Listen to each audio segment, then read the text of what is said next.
Hi, welcome to the Art of Yoga with Cat Justice, and this is month number 1 in my postnatal yoga series. So if you're watching this, congratulations on the birth of your child or children, and I hope you're feeling great and that things are going well.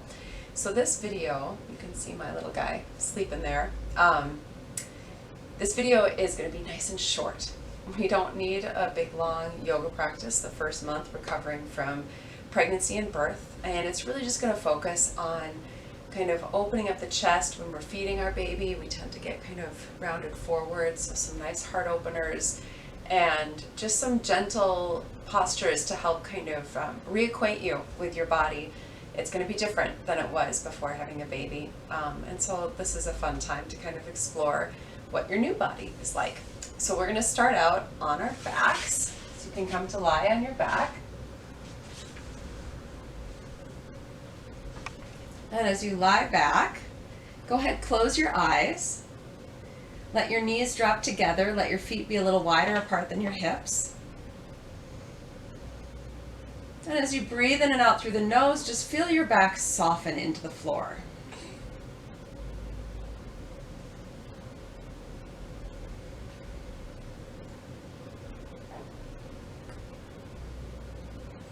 Let go of any tension in your face, your shoulders.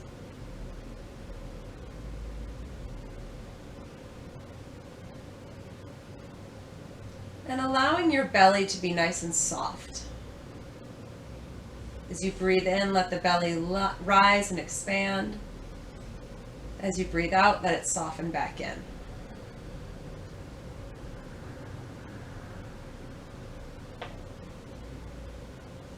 And then from here, you can keep the eyes open or closed, but we're just going to take some gentle windshield wiper twists for the hips. So you keep your feet wider than hip distance, usually about mat distance apart is good.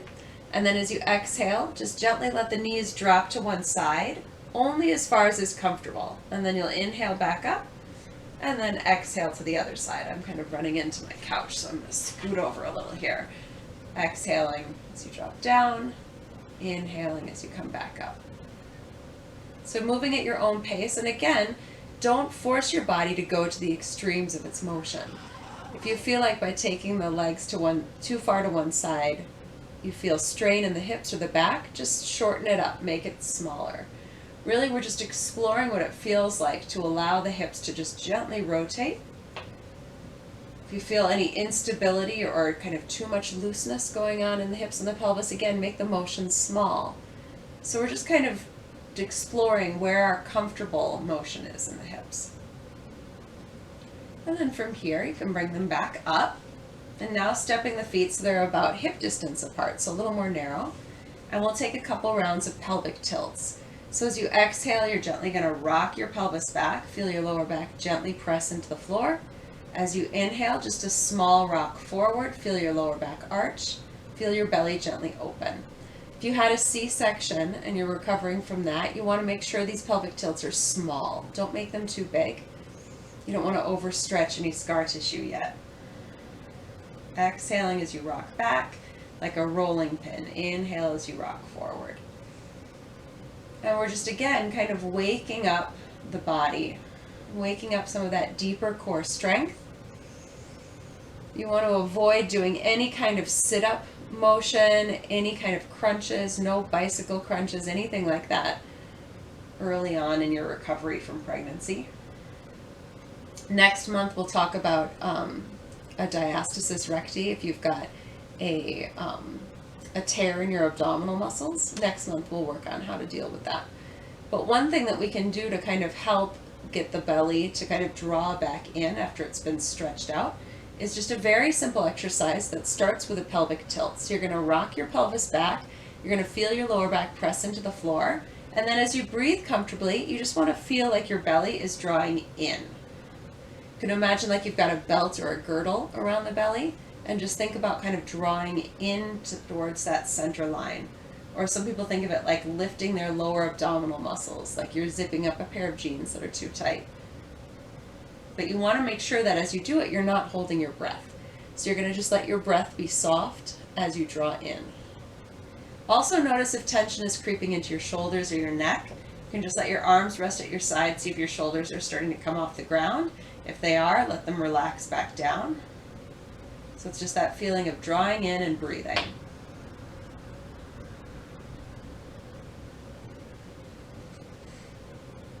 And then relax, let it go.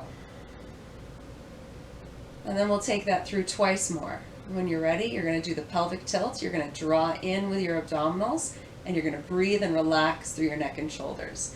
If you want to add in a Kegel as well, engaging the pelvic floor, the Mula Bandha, lifting the pelvic floor, that can be a nice addition to this exercise as well. Make sure you're breathing and relax, let it go. And then one more round when you're ready. You're going to tilt back, you're going to draw in, maybe find that Mula Bandha, and relax through the upper body. You can count your breaths, holding this for 3 to 5 to 10 breaths eventually.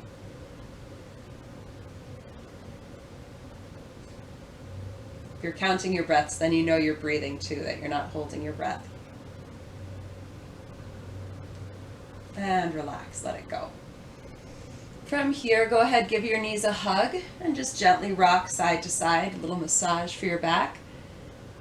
And just like we don't want to do any sit-ups, we don't want to jackknife our body up and roll up to sit. So you always roll to one side and then come on up onto hands and knees. From here, you're going to spread your fingers nice and wide. And when you're ready, moving through our good old friends, cat and cow. So as you exhale, round through the back. As you inhale, find a gentle arch. And just moving again through a comfortable range of motion. If you had a C-section, that motion might be quite small, and that's fine.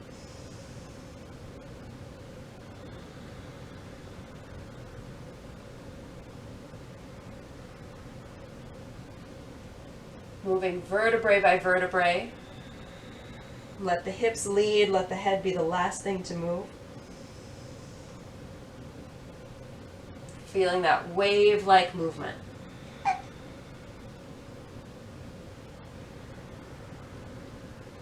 And then on the next exhale, you can take it back into child's pose. Legs can be wide or together. Arms can be forward or under your head or at your sides.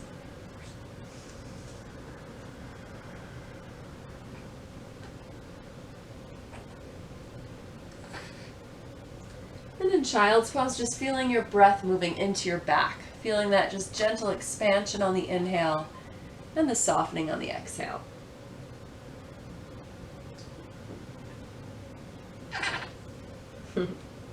That little guy makes little funny sounds when he's sleeping.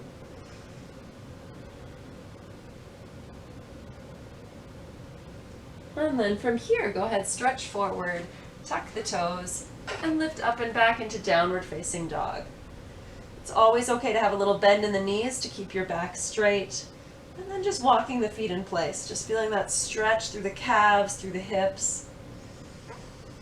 Letting the strength of the leg take some of the workload off your arms. And then reaching both heels down. Engage the Mula Bandha. Feel that pelvic floor lift as you draw back. Exhale, gently lower to the knees. From here, taking Anahatanasana, heart chakra pose. For heart chakra, hips stay right over the knees, arms reach forward, and the head drops down. If it's more comfortable to fold the hands and rest the head on the hands, that's fine.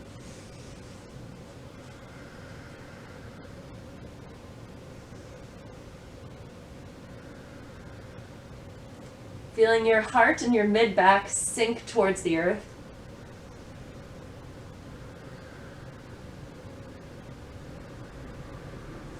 And then shifting forward to come into Sphinx. I don't know about you, but it feels really good to be able to get on my belly again. So you bring your elbows right under your shoulders, spread the fingers, press through the crease of your wrist, and lift through the heart. If you had a C-section, this might not be the most comfortable pose for you, so you might want to take Cobra instead, just bringing the hands under the shoulders and taking a smaller back bend from here. Either one You're going to feel that sense of broadening across the chest. Soften the belly.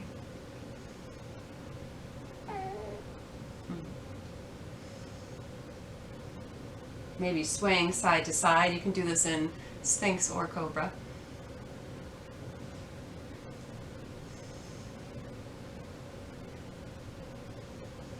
And then resting down. From here, once again, take the hands under the shoulders. You're going to lift from the hips, rise up to hands and knees, and then take it back to child's pose.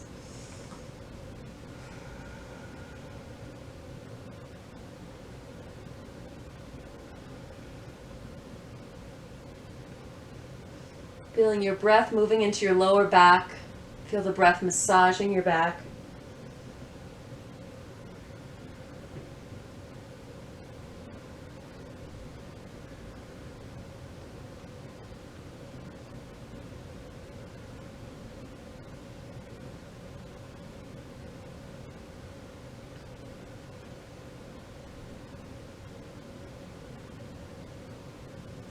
And then from here, now we're going to build into a restorative.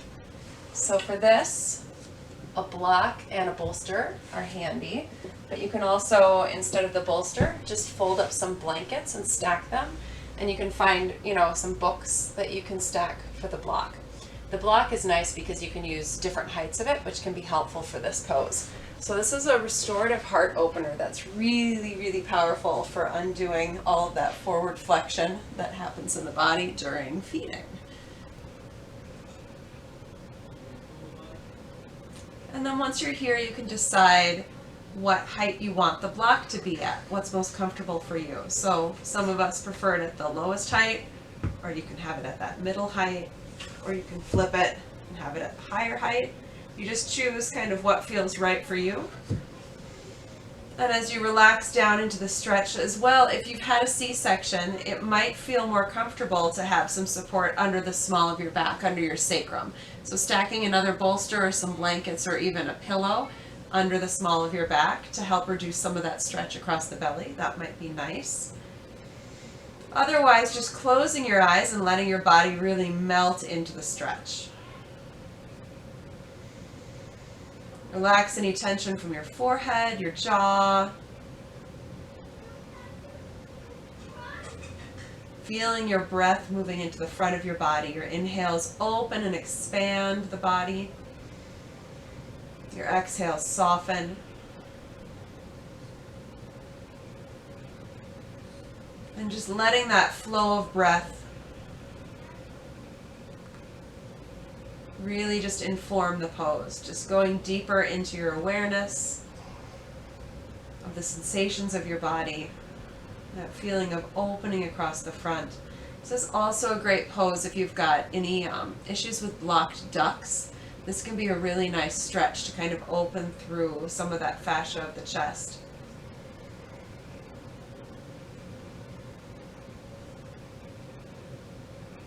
And feel free to pause the video. You can stay here as long as you like.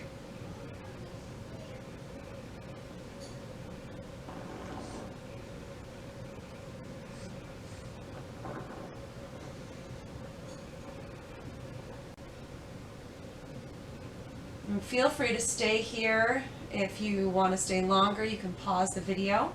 But when it's time to come out, again, never sit straight up. Always roll to one side. Protect your belly.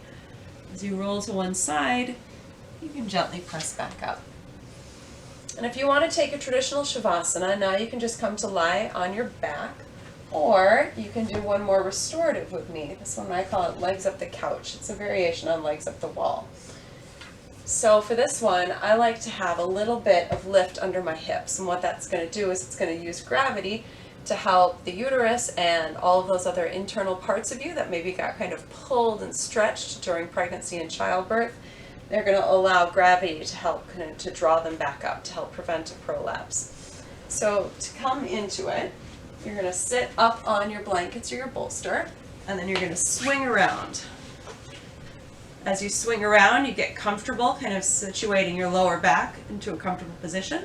And then you've got two options. You can either just let the legs relax up the couch like this, Or you can bring your feet towards midline and let your knees open wide, if that feels comfortable on the hips. Again, if you had a C-section, this bolster would be probably too much stretch on the belly. You probably only want 1 or 2 blankets under your hips. Just don't want to overstretch the belly yet. From here, go ahead, close your eyes and allow your body to soften. And again, we're using gravity to just kind of help the uterus and all those other internal parts of you that got kind of pulled and stretched, allowing them to draw back up. And at the same time, when we get the legs and the hips elevated higher than the heart, then we get this nice relaxation effect where our heart rate slows down. This is a great thing to do before bed at night, if you are getting any sleep at night. Before nap time.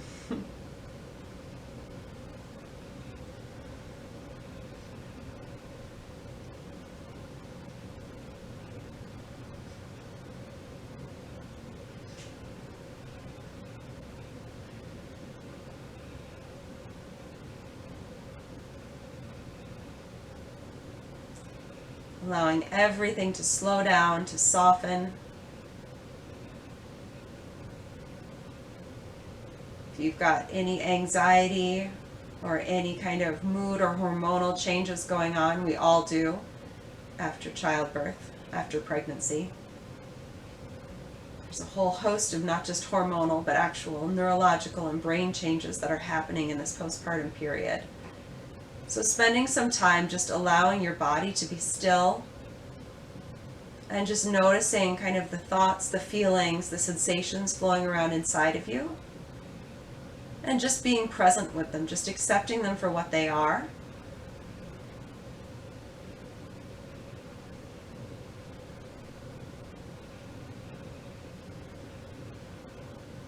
And just taking this time to send yourself some loving kindness. There's so much that we pour out into our children, especially in this early postnatal period. So much love, effort, support, and time, that it's nice to take a minute or two to just tend to ourselves and send ourselves that same loving attention that we give to our children. Once again, feel free to pause the video, stay here as long as you want.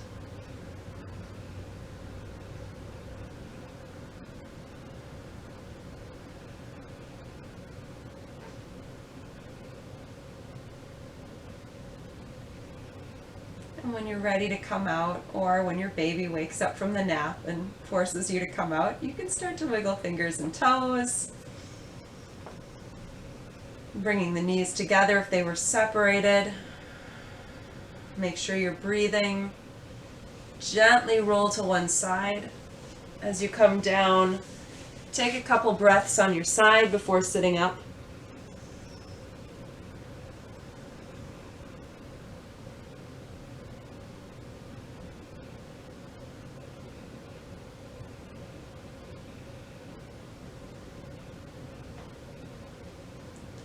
And whenever you're ready, coming back to a comfortable seated position.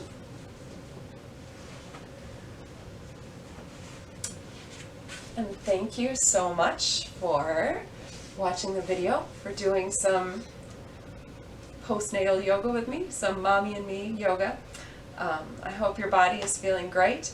And, you know, I should have said this at the beginning. This sequence, it's great for recovering from pregnancy and all of that, but it's also, this could be great for a new father, for a grandparent, for any caregiver of a young infant. This yoga sequence can be a really nice repose for anyone who's going through that, so not just for moms. But yes, thank you very much, and stay tuned for month 2. We'll start to kind of build strength back into the body slowly, step by step. And namaste. Thanks so much.